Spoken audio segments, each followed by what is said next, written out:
Sa mga naghahanap naman po ng trip sa tag-init, pasyalan ang Hindagan Falls sa Southern Leyte o kaya mag-stroll naman sa White Pebble Beach ng Camarines Sur. Silipin po ang mga yan sa balitang hatid ni Von Aquino.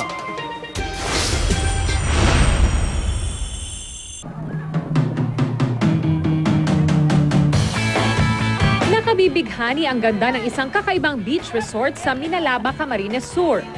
Imbes na white sand ay white pebbles o maliliit na puting bato o makikita sa beach. Kapansin-pansin din na halos walang alo na malakristal na dagat nito, kaya kahit mga chikiting ay enjoy sa swimming.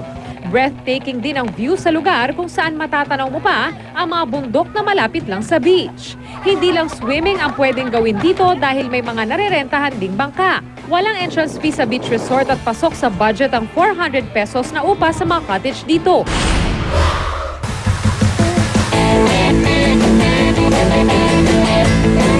Hit ngayong tag-init ang Hindagan Falls sa St. Bernard, Southern Leyte. Masarap kasing magtampisaw sa malamig at malinis na tubig nito na galing pa sa bukal sa bundok.